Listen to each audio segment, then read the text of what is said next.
guise, for it is more an act of conjuration. Here's a question for you. Which philosopher would you most like to meet? Which philosopher would you think had the most to say to us? If we could summon up only one from some unquiet journey, what would it be? I'm going to summon one tonight. Now, I'm going to summon a philosopher who's fallen on hard times. The current, and they really do, Conservative Party use him as an excuse for something that's wrong.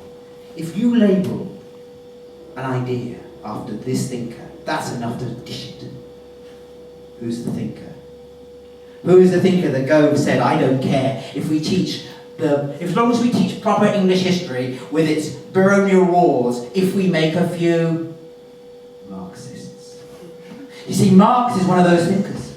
He's fallen on hard times because people think they understand it. So here's a question for you. What do you think Marx would say if he came back?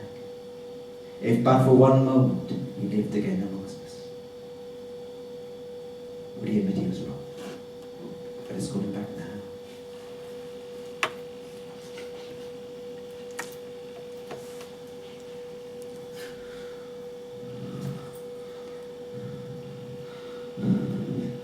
No. 150 years. What could have gone wrong? No.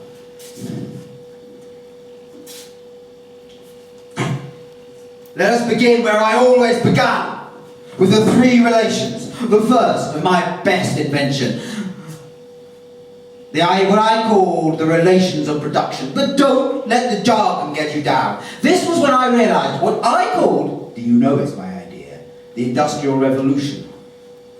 Changed everything. Because after all, what price? 3,000 years of history. And a celestial bureaucracy when you've got 5 thugs and a Gatling gun. Nothing. Or what price? A high culture based on mountains. A beautiful nation. 2 million people when you've got half a dozen illiterate thugs with muskets. None. None. But do you not see what follows? That from the moment that industry came, the rhythm of a society was set by its technological base. You can only do what technology allows you to do. Oh, you beating hearts. Don't for 1 second think that people will not do what they can. Isn't the great lesson of your time and mine that if people can conquer, they will?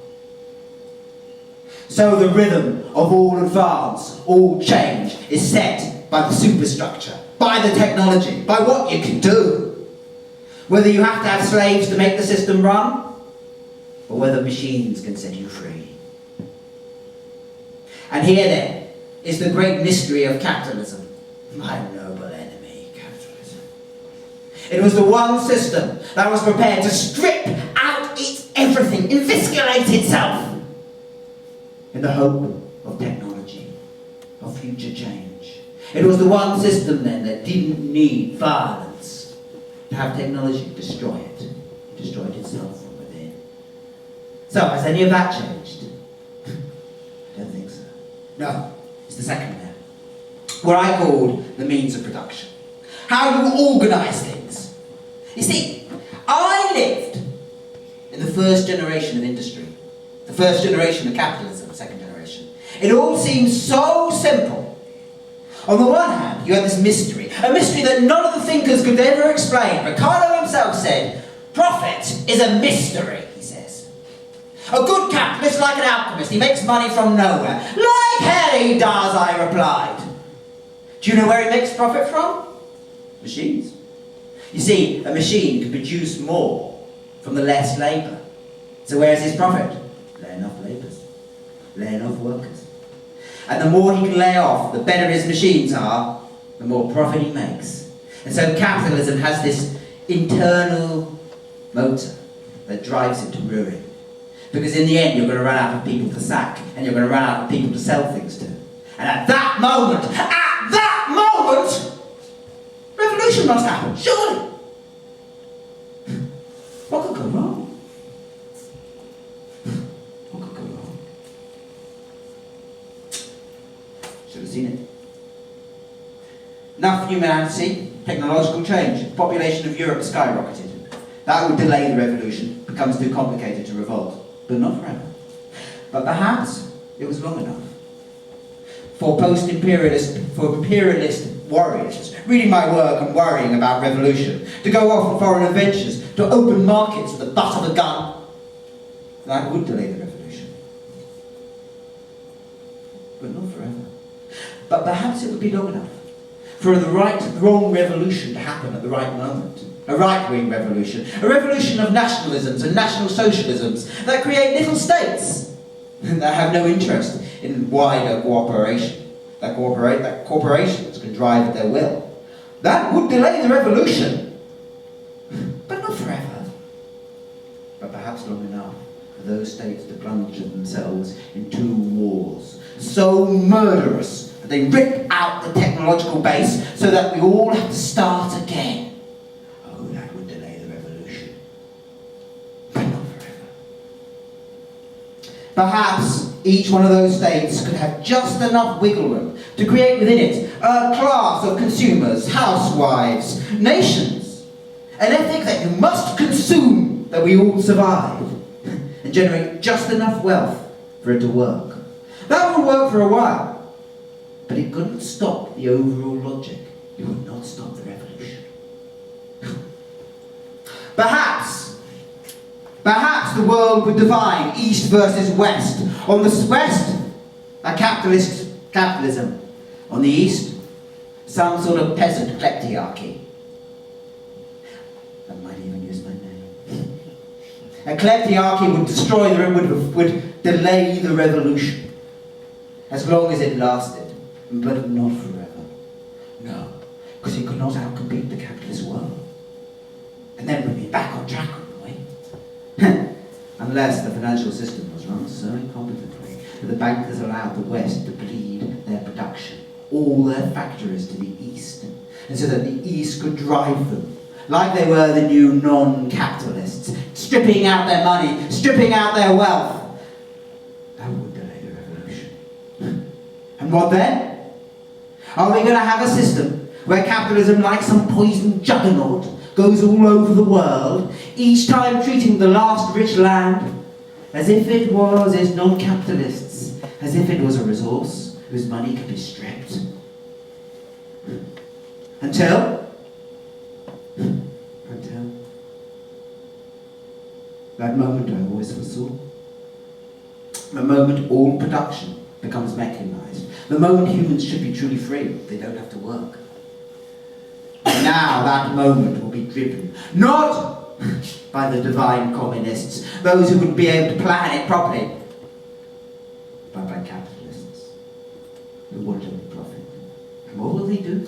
But to treat the world, the very forces of natures they are liberating, as it were the ultimate proletariat, to be driven hither and thither at will. And what then? Will Mother Nature stand that much? Or will she revolt? And if she revolts, you know what it will be. Oh, you will long for revolution, for it will be closer to Armageddon. Point 3. The third stage. This is the bitterest. Ideology. You see, I always knew capitalism could not understand itself. It told myths about itself, and I thought, poor little rationalist that I am, that those myths would come unpicked, that people would discover the lie. And that would be the beginning of it all. But I misjudged, didn't I? You say it to my face, I know I did. What did I misjudge? I'll tell you what. I misjudged capitalism's ability to take over theology. The very theology it tore the gut out of. It wrapped up then holy notions, the holy notion of liberty, in choices that were not real choices, in little lusts, and set them spinning around our mind, made them so powerful, so potent in their appearing heady brew, that any questioning of your own freedom, understood in terms of small desires and no choice, was seen to somehow be a questioning of humanity, and to be automatically a friend of tyranny. Is that not what happened to you all? I'll give you how deep this triumph is of capitalism. It has made any alternative unthinkable. So much so that a year ago or more, the most bankrupt of your politicians, the most threadbare, pompous of prime ministers for 200 years, could say, there is a crisis of capitalism, and do so in the knowledge that because he called it a crisis, nothing will follow. Oh, my comrades, retire. Think back. Oh, my comrades, how will you read this riddle of history? A system like so poisonous that you all know it's opium, so corrupt you all know it's corruption, and yet you cannot move beyond it. How will you read this riddle? Or is it one of those riddles? The kind of riddle that makes everything